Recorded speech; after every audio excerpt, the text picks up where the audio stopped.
So I want to talk to you about 5 things that you and I can do to start a security team, strengthen it, give it momentum, whatever that situation looks like for you. And let's kind of go with the idea of starting it or starting from scratch.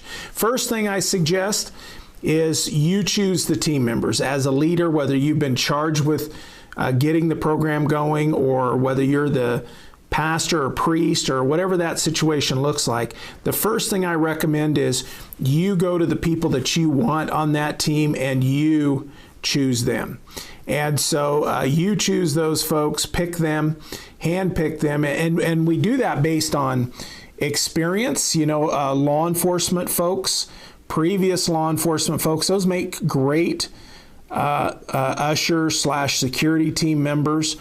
Firefighters, EMTs, probation officers, detention officers, former military folks make great members of the security team. So choose those folks based on that, or maybe you have limited resources, and so you just look at the person who is got the best head on their shoulders, makes good decisions that you trust. Choose those people. And the second thing that I recommend then is after you choose those folks is you have a meeting with them. Set up a meeting, a 1-hour meeting, and have a discussion with them. And I think the best discussion to start with is you've called them together. You want to get this security team going. Have this meeting to discuss what you would like the security team to do. The basic overall tone of the security team.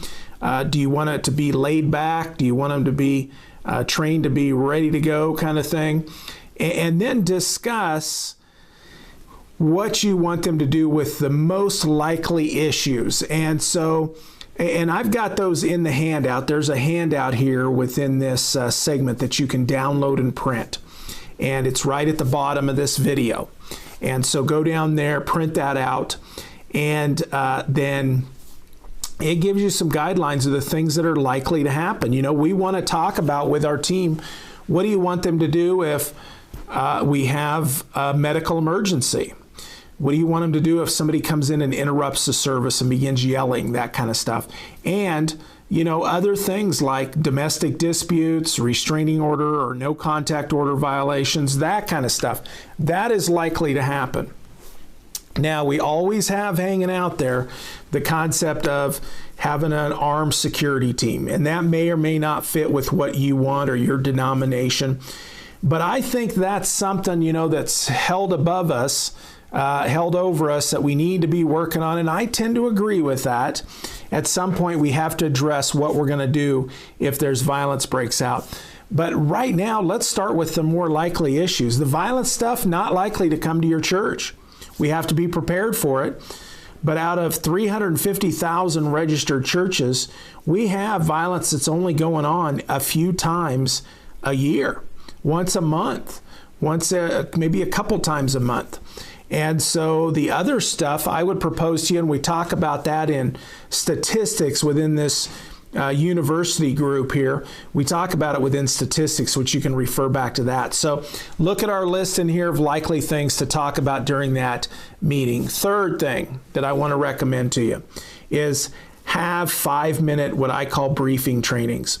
Once a month, get that same team together, have them show up 5 minutes early before they're supposed to volunteer as an usher or greeter or whatever they're doing.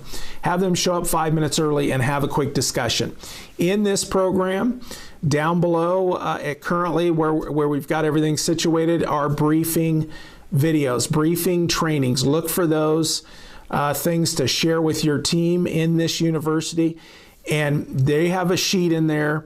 You can watch the video where I'm explaining the situation, but then you can print the sheet out, and it has the actual news story of a real event that occurred at a church. Read it to your team and tell them what you would like them to do if something like that happened. 5 minutes is all it takes, maybe 10 if you allow it to go on just a little bit. Sign on that sheet who was there at that training, date it, put it in your church file. And so we're doing multiple things. We're keeping this team going. We're strengthening it. We're giving them ideas. That's one of the areas where many churches fail, is not choosing the team and really designating them, and then begin to empower them by saying, here's what I want to be done if these kind of things happened. Now, their brain, and that's important for their brain to know what you want them to do. Now, I do think a couple times a year, you need to have a bigger training for the team. You need to have something on communicating with difficult people or dealing with mentally ill persons, depending on where your church is located. Maybe even some self-defense discussions. I think those trainings should be 2 or 3 hours, maybe, depending on the topic. Get together, you choose the time, 2-3 times a year, and pick those big topics so you're further training your team, getting them better prepared. And some of it has to do with your liability. I think if we're putting together a security team kind of thing, we need to also be training those folks to be able to deal with that kind of stuff. And then the last thing, number 5, here's what I want to mention is if something does happen, debrief it.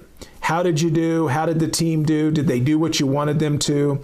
And, remember, they're volunteers. It's not going to be perfect, but debrief them, talk about what happened and how it went, and then what can you improve? What kind of things can be improved about that situation? Now, this debrief could also become one of those 5-minute trainings. If you hear about something that occurred across town or somewhere else that was a really tough situation at another church, you could also debrief on that situation as well. Talk about how you understand it went. You might even could talk to one of the leaders that was there if it's a church across town or something. But tell your members, talk about it. How did it go? Give their mind material information, and strengthen that team again through meeting together, talking about a situation. And then it's also important for their mind to hear what you want, what you don't want done, that kind of stuff, so that they can react much quicker. This, as I see, is a simple thing. You're going to see other stuff in the future. This is not our only discussion about that team and getting it going and training them and energizing them and keeping them going. We'll have more discussions in the future about this, and they will probably occur right here in this section of the university material. But the reality is this is information to help get you going if you're kind of stuck. And that's what I want to help you do, is if you're a little bit stuck or you're not sure what to do next, these are the things that I would do based on what I've heard, what I've seen, my experience, that kind of thing. So grab the handout, print that out, and use that as a guide to begin this process or this plan and conduct those meetings.